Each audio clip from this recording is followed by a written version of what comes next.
Baik, perkenalkan nama saya Karisma Cikasari Hamiza, NIM 41201096.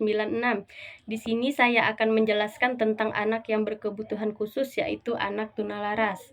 Anak tunalaras sering juga disebut anak tuna sosial karena tingkah laku anak tunalaras menunjukkan penentangan yang terus-menerus terhadap norma-norma masyarakat yang berwujud seperti mencuri, mengganggu, dan menyakiti orang lain.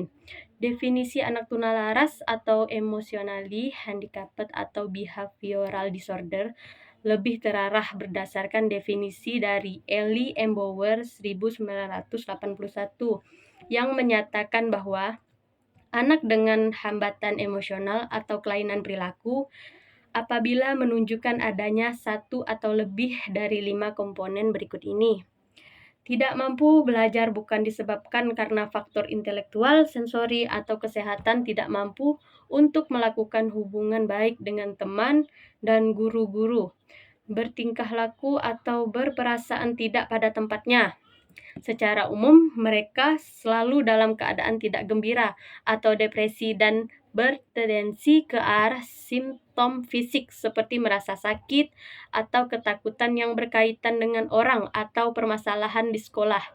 Dari banyak pendapat menurut para ahli, maka dapat disimpulkan bahwa anak tunalaras adalah anak yang mengalami hambatan emosi dan tingkah laku sehingga kurang dapat atau mengalami kesulitan dalam menyesuaikan diri dengan baik terhadap lingkungannya.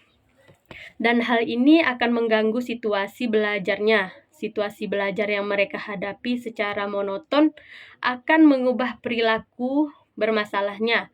Semakin berat, ada teknik mengenal anak tunalaras.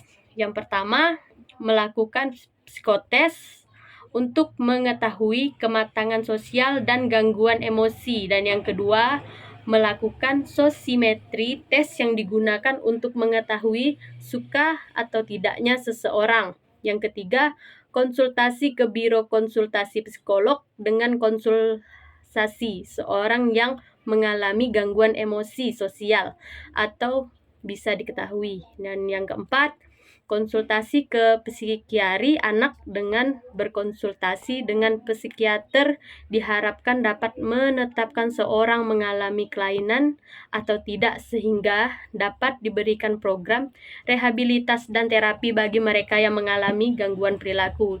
Yang kelima, membandingkan dengan tingkah laku anak pada umumnya. Dan ada faktor penyebab tunalaras. Anak tunalaras disebabkan oleh aneka faktor, yaitu antara lain yang pertama, kondisi keluarga, tidak harmonis atau broken home. Yang kedua, kurangnya kasih sayang orang tua karena kehadirannya tidak diharapkan.